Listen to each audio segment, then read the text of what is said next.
Seller third semester की classes कर रहे थे हम लोग, जिसमें साइंस की पिछली क्लास में हम लोगों ने कंट्रोल एंड कोऑर्डिनेशन यानी नियंत्रण और समन्वय के बारे में देखा था। कंट्रोल क्या होता है, कोऑर्डिनेशन क्या होता है और उन दोनों में रिलेशन क्या होती है, ये सब देख लिया था। और होम्योस्टेटिस के बारे में देखा था, यानी समस्थैत की जो हमारे शरीर और बाहरी वातावरण में जो समन्वय होता है, यानी जो बाहरी वातावरण से दोनों में संबंध होता है, कैसे जैसे बाहर का टेम्परेचर बढ़ा तो अंदर का भी उसी हिसाब से अंदर के टेम्परेचर को मेंटेन करने के लिए उसी हिसाब से बॉडी फंक्शनिंग होती है। तो ये सब देख लिया था हम लोगों ने। आज हम लोग देखेंगे यूनिसेलुलर ऑर्गेनिज्म और मल्टी सेलुलर ऑर्गेनिज्म में कंट्रोल और कोऑर्डिनेशन कैसे होता है, उनका प्रोसेस क्या होता है। तो सबसे पहले देखते हैं control and coordination in unicellular organisms, यानी एक कोश के जीवों में समन्वय और नियंत्रण। अब इस एक कोश के जीव क्या होते हैं सबको पता है, जिनमें केवल एक ही कोशिका होती है और वो एक ही कोशिका संपूर्ण बॉडी के फंक्शन को डिसाइड करती है, कैसे क्या करना है, क्या होना है, ये सब। तो पहला पॉइंट इसमें दिया है, एक कोश के जीवों जैसे अमीबा में एक अकेली कोशिका संपूर्ण जैविक क्रियाओं का संचालन करती है। शरीर में जितनी भी जैविक क्रिया होती हैं उन सबका संचालन केवल एक ही कोशिका करती है और सबका नियंत्रण भी एक ही कोशिका करती है। यही उन कार्यों का समन्वय और नियंत्रण भी करती है। वही बात हो गई।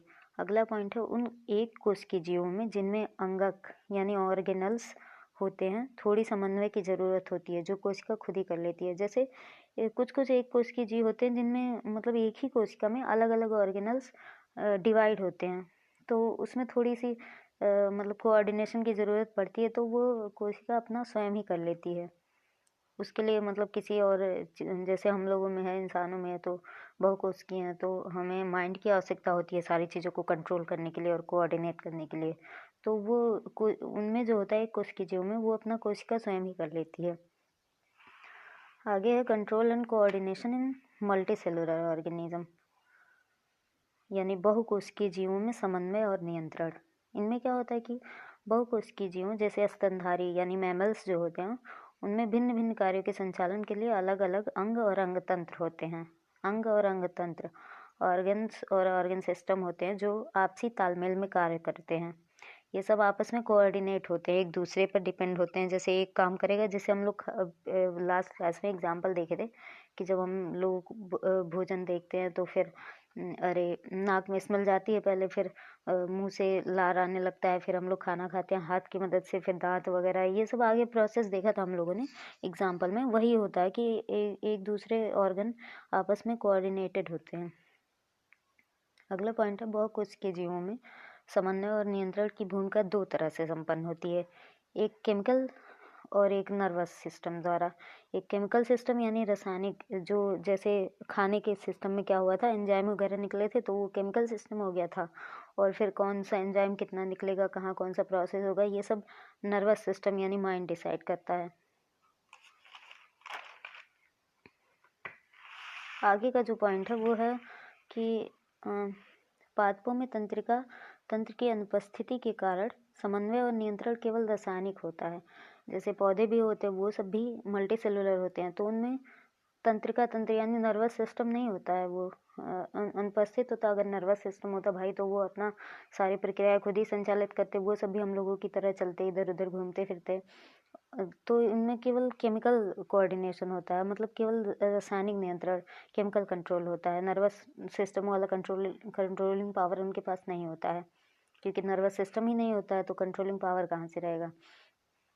जो लोअर ऑर्गेनिजम्स होते हैं जैसे हाइड्रा यानी निम्न जंतु, जैसे हाइड्रा में भी तंत्रिका तंत्र अविकसित होता है।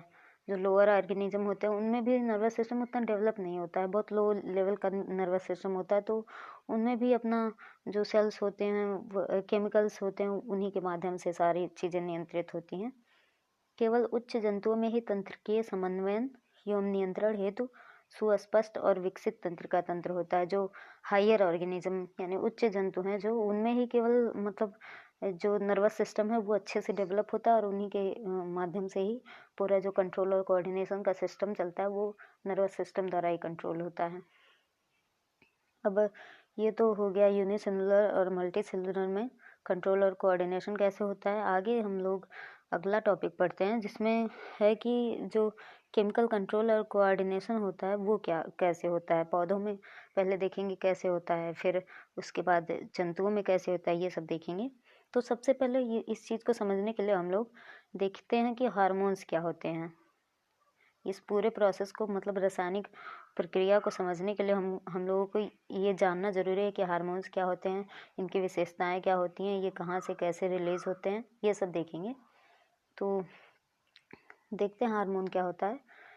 हार्मोन या ग्रंथिरस या अंतःस्राव जटिल कार्बनिक पदार्थ है जो सजीवों में होने वाली विभिन्न जैव रासायनिक क्रियाओं, वृद्धि एवं विकास, प्रजनन आदि का नियमन तथा नियंत्रण करता है। हार्मोन जो होता है वो ग्रंथिरस है, यानी जैसे ह्यूमंस में हो गया तो बहुत सारी ग्रंथियां होती हैं अलग अलग, जैसे थायराइड ग्लैंड होता है या फिर पिट्यूटरी ग्लैंड होता है। इन सब से जो हार्मोन्स रिलीज होते हैं वही रासायनिक कंट्रोल करते हैं बॉडी में। वैसे प्लांट्स में भी होता है, वैसे जंतुओं में जो अलग अलग टाइप के जीव जंतु हैं उन सब में होता है। ये जैव रासायनिक क्रियाएं कराते हैं। शरीर में जो भी मेटाबॉलिक सिस्टम चलता है वो सब इन्हीं सब के माध्यम से चलता है। वृद्धि एवं विकास, प्रजनन आदि का नियमन तथा नियंत्रण करता है। इनका कंट्रोल और कोऑर्डिनेशन करता है। ये कोशिकाओं तथा ग्रंथियों से स्रावित होते हैं। वही हम लोगों ने देखा, या तो इनके लिए एक सिंगल सेल होगा, या तो सिंगल सेल के द्वारा हार्मोन रिलीज होगा, या कई सारे सेल्स का एक समूह बना होगा जिनको ग्रंथि कहते हैं। उन ग्रंथियों से हार्मोन रिलीज होगा। हार्मोन साधारणतः अपने उत्पत्ति स्थल से दूर की कोशिकाओं या ऊतकों पर कार्य करते हैं, इसीलिए इन्हें रासायनिक दूत भी कहा जाता है। या तो ये अपने अगल बगल वाली कोशिका पे काम करें, या फिर खुद पे करें, या फिर कहीं दूर स्थित कोशिका पे काम करें। तो ज़्यादातर क्या होता है, ज़्यादातर स्टेजेस में मतलब ज़्यादातर कंडीशंस में क्या होता है कि दूर वाली कोशिका पे यानी दूर वाले ऊतकों पर काम करते हैं, ऑर्गन्स पर। तो इसी कारण इनको रासायनिक दूत भी कहा जाता है, यानी केमिकल दूत जो भी है, दूत को का इंग्लिश याद नहीं आ रहा है, रासायनिक दूत भी इनको कहते हैं। और आगे पॉइंट है, इनकी सूक्ष्म मात्रा भी अधिक प्रभावशाली होती है।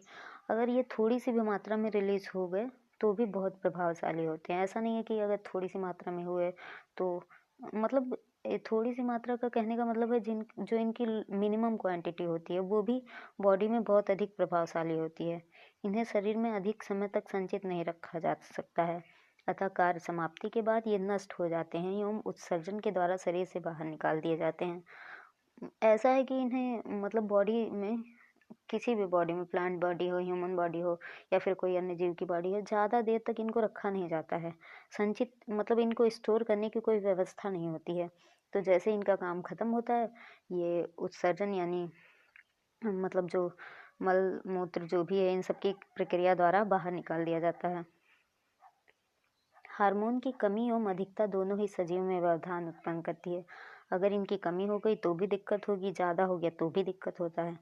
कुछ हार्मोन एक प्रक्रिया को शुरू या बंद करने के लिए तेजी से काम करते हैं और कुछ अपने कार्यों को पूरा करने के लिए काफ़ी समय तक लगातार कार्य करते रहते, कंटिन्यू कार्य करते रहते। कुछ मतलब थोड़ी देर के लिए रिलीज हुए, फिर जैसे उनका काम खत्म हुआ बॉडी से बाहर हो गए। और कुछ अपने कार्य को करने के लिए मतलब कंटिन्यू उनका प्रोसेस होता है, जैसे वो निकलते रहे काम करते रहे, फिर निकलते रहे काम करते रहे।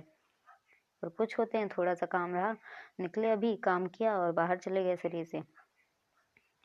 हार्मोन रासायनिक पदार्थ होते हैं और जो जीवों की गतिविधियों का समन्वय करते हैं और विकास भी कराते हैं। रासायनिक पदार्थ होते हैं, भाई हम रासायनिक पदार्थ पढ़ ही रहे हैं, केमिकल कंट्रोल एंड कोऑर्डिनेशन। तो हार्मोन जो होते हैं वो रासायनिक पदार्थ होते हैं, कार्बन कंपाउंड, जो जीवों में गतिविधियों का समन्वय यानी कोऑर्डिनेशन कराते हैं। अलग अलग जो बॉडी के अलग अलग ऑर्गन्स की अलग अलग गतिविधियाँ होती हैं उन सब में आपस में कोऑर्डिनेशन करवाते हैं और विकास भी कराते हैं। कुछ हार्मोन होते हैं जो वृद्धि हार्मोन होते हैं, ग्रोथ हार्मोन, वो शरीर का विकास भी कराते हैं।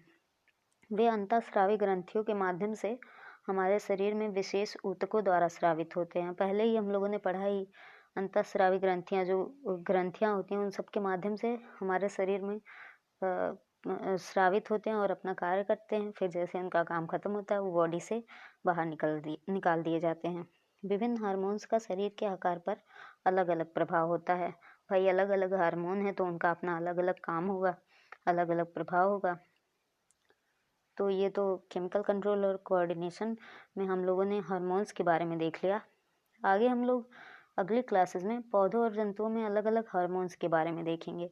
पहले प्लांट हार्मोन के बारे में देखेंगे, फिर ह्यूमन हार्मोन के बारे में देखेंगे। और लेकिन आज की क्लास में बस इतना ही। धन्यवाद।